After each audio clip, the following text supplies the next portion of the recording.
നമുക്കൊരു സമാധാനത്തിൽ ഇപ്പോൾ കിടന്നുറങ്ങാൻ പറ്റാത്ത അവസ്ഥയാണ്. മഴ ഇപ്പോൾ ഇന്നലെയും മിഞ്ഞാന്നും ഉണ്ടായ മഴ ഇപ്പോൾ ഇന്നൊരു ശമനമുണ്ട്. അതുകൊണ്ട് ഇപ്പോൾ അവിടെ പിടിച്ച് നിൽക്കുന്നത് അത് തുടരുകയാണെന്നുണ്ടെങ്കിൽ ഈ വീടുകളൊന്നും ഈ അവസ്ഥയിൽ ഇവിടെ കാണില്ലായിരുന്നു. ചെറിയ കുട്ടികളുണ്ട്, ഞങ്ങൾ വലിയവർ മാത്രമല്ലല്ലോ, ഇതെപ്പോഴാണ് ഒഴിഞ്ഞിങ്ങോട്ട് ചാടുക എന്നുള്ളത് ഞങ്ങൾക്കറിയില്ല. ചേനാടൻകുളമ്പിലെ മണ്ണിടിച്ചിൽ ഭീഷണി നേരിടുന്ന പ്രദേശത്താണ് ഞാനുള്ളത്. തൊട്ട് മുൻപിൽ കാണുന്ന ആ കുന്നാണ് ഏത് നിമിഷവും ഇടിഞ്ഞ് താഴേക്ക് പതിക്കാൻ പാകത്തിൽ നിൽക്കുന്നത്. ഈ പ്രദേശത്ത് ഏകദേശം 100-ൽ കൂടുതൽ വീടുകളുണ്ട്. ആദ്യഘട്ടത്തിൽ അതിനോട് തൊട്ട് ചേർന്നുള്ളത് 40ഓളം വീടുകളാണ്. ആ പ്രദേശവാസികളാണ് നമ്മളോടൊപ്പം ചേരുന്നത്. ആശങ്കകൾ പങ്കുവയ്ക്കാൻ വലിയ ആശങ്കയാണ്. വലിയ ആശങ്കയാണ്. ഇതുകൊണ്ട് നമ്മളെ തൊട്ടടുത്തിപ്പോൾ ഈ സ്ഥലം എന്ന് പറഞ്ഞാൽ ഇതിങ്ങനെ മൊത്തത്തിൽ ഇതൊരു താഴ്ന്ന പ്രദേശമാണ് നമ്മളെ ഈ പ്രദേശം എന്ന് പറഞ്ഞാൽ. അപ്പോൾ ഇതിൻ്റെ 4 സൈഡ് കുന്നാണ്. ഈ കുന്നിൻ്റെ ഒരു ഭാഗമാണ് ഇപ്പോൾ തികച്ചും അശാസ്ത്രീയമായിട്ട് ഇടിച്ചിട്ട് ഈ ഒരു താമസിക്കുന്ന ഈ സ്ഥലത്തേക്ക് തള്ളിയിട്ടുള്ളത്. അത് തികച്ചും ഏത് അധികാരികളാണ് അതിന് സമ്മതം കൊടുത്തു എന്നുള്ളത് നമുക്കറിയില്ല.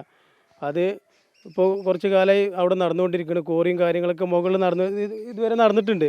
പക്ഷേ ഇത് തികച്ചും അശാസ്ത്രീയമായിട്ട് ഇപ്പോൾ ഇതിൻ്റെ താഴത്ത് കണ്ടില്ലേ, താമസിക്കുന്ന കുടുംബങ്ങളൊക്കെ 7, 10, 5 സെൻറ്റ് സ്ഥലങ്ങൾ തുച്ഛം വിലക്ക് വാങ്ങിച്ചിട്ട് ഇത്ര ഏരിയയിൽ ഇവിടെ താമസം തുടങ്ങിയിട്ടുള്ളൂ. ഇപ്പോൾ അതിൻ്റെ മുകളിലാണ് ഇപ്പോൾ ഈ ചെയ്തിട്ടുള്ളത്. അപ്പോൾ ഈ മഴ ഇപ്പോൾ ഇന്നലെയും മിഞ്ഞാന്നും ഉണ്ടായ മഴ ഇപ്പോൾ ഇന്നൊരു ശമനമുണ്ട്. അതുകൊണ്ട് ഇപ്പോൾ അവിടെ പിടിച്ച് നിൽക്കുന്നത് അത് തുടരുകയാണെന്നുണ്ടെങ്കിൽ ഈ വീടുകളൊന്നും ഈ അവസ്ഥയിൽ ഇവിടെ കാണില്ലായിരുന്നു. തൊട്ടടുത്താണ്, ഒരു 50 മീറ്റർ ദൂരം മാത്രമേ ഉള്ളൂ ഇവിടുന്ന് ഏകദേശം അങ്ങോട്ട്. തന്നെയാണ് കാരണം ഒരു 50 മീറ്റർ അപ്പുറത്ത് മണ്ണ് എത്തിയിട്ടുണ്ട്. 50 മീറ്റർ. ഇതിപ്പോൾ എന്താ വെച്ചാൽ നമുക്കിപ്പോൾ ഇവർ പറഞ്ഞ മാതിരി തന്നെ നമുക്കൊരു സമാധാനത്തിൽ ഇപ്പോൾ കിടന്നുറങ്ങാൻ പറ്റാത്ത അവസ്ഥയാണ്.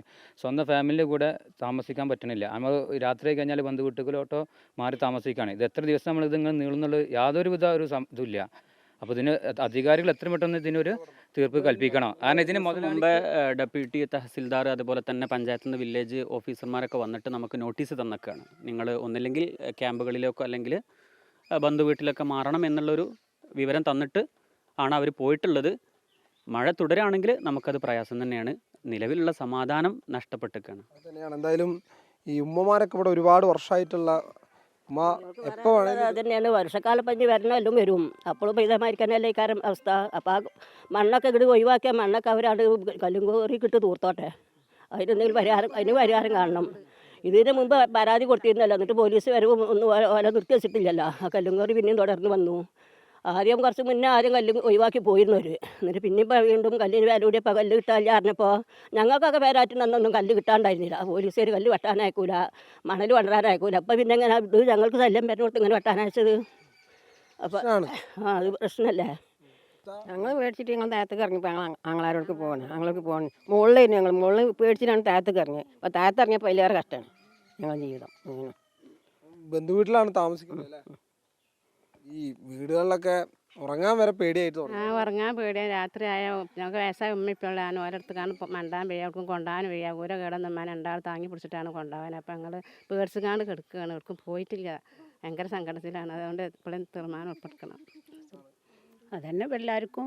ഈ മണ്ണിങ്ങോട്ട് ഒലിച്ചു വന്നാൽ ഒന്നായിട്ട് വീട് പോകും. പിന്നെ അപ്പം ഞങ്ങളെന്താ ചെയ്യുക? അവരോട് ഇത് എത്രയേ കാലമായി പറച്ചിൽ തുടങ്ങിയിട്ട് അവരിതിനൊരു സമാധാനം കാണുന്നില്ല. അതന്നെ. പിന്നെ ചെറിയ കുട്ടികളുണ്ട്, ഞങ്ങൾ വലിയവർ മാത്രമല്ലല്ലോ, ഇതെപ്പോഴാണ് ഒഴിഞ്ഞിങ്ങോട്ട് ചാടുക എന്നുള്ളത് ഞങ്ങൾക്കറിയില്ല. അപ്പോൾ അതിന് ഞങ്ങൾക്ക് എന്തായാലും ഒരു സമാധാനം കാണണം. ഇങ്ങനെ ഇനി ഈ കോറി ഇവിടെ നടത്താനും പറ്റൂല. വലിയ വിഷമം അതന്നെ എനിക്കും പറയാനുള്ളത്. അതന്നെ, ചെറിയ കുട്ടികളിലാണ്, മരക്കളുള്ളതാണ്, ചെറിയ കുട്ടികളിലാണ്. ഞങ്ങൾക്ക് ഇങ്ങനെ കുട്ടികളും വലിച്ചിട്ട് രാത്രിയാകുമ്പോൾ ഞങ്ങൾ 9 മണിയാകുമ്പോൾ ഞങ്ങൾ താഴത്തേക്ക് വീട്ടിലേക്ക് പോവുകയാണ്. അതന്നെ, ഇതിനൊരു പരിഹാരം എങ്ങനെയായാലും പെട്ടെന്ന് കണ്ടെത്തണം. അതന്നെ, കാരണം രാത്രി ആയി കഴിഞ്ഞാൽ ഇവർക്ക് ആശങ്കയാണ്, പേടിയാണ്. ഇല്ലല്ലോ, പകല് നമുക്ക് ഇവിടെ നിൽക്കാം, രാത്രി നമ്മൾ എന്താ ചെയ്യാ? അതന്നെ, വേറെ ഒന്നുമില്ല. പെട്ടെന്നൊരു പരിഹാരം ഇതിന് കാണണം, വേറെ ഒന്നും. നമ്മളിപ്പോൾ നിൽക്കുന്ന സമയത്തും മഴ ചെറിയ തോതിൽ ചാറുന്നുണ്ട്. ഉച്ചയ്ക്ക് ശേഷം സ്ഥിതി പാടെ മാറാനുള്ള സാധ്യതയുമുണ്ട്. ഇന്നലെ രാത്രി പെയ്ത മഴയിൽ കൂടുതൽ വിണ്ടിട്ടുണ്ട്. ആ ദൃശ്യങ്ങൾ ഉൾപ്പെടെ നമ്മൾ പുറത്തുവിട്ടതാണ്. ഇപ്പോഴിതാ ഇനിയും മഴ ശക്തമായി കഴിഞ്ഞാൽ അത് ഇടിഞ്ഞ് ഈ കാണുന്ന പ്രദേശത്തേക്കൊക്കെ ആ മണ്ണ് പതിക്കാൻ സാധ്യത കൂടുതലാണ് എന്നുള്ളതാണ് ഏറ്റവും ആശങ്കപ്പെടുത്തുന്ന സാഹചര്യം. എന്തായാലും ഇടപെട്ടുകൊണ്ട് ശാശ്വതമായിട്ടുള്ളൊരു പരിഹാരം കാണണം എന്നുള്ളതാണ് പ്രധാനമായി പറഞ്ഞു വെക്കേണ്ടത്. ഷഫീഖ് അർലായിക്കൊപ്പം വി സോമകൃഷ്ണ, റിപ്പോർട്ടർ.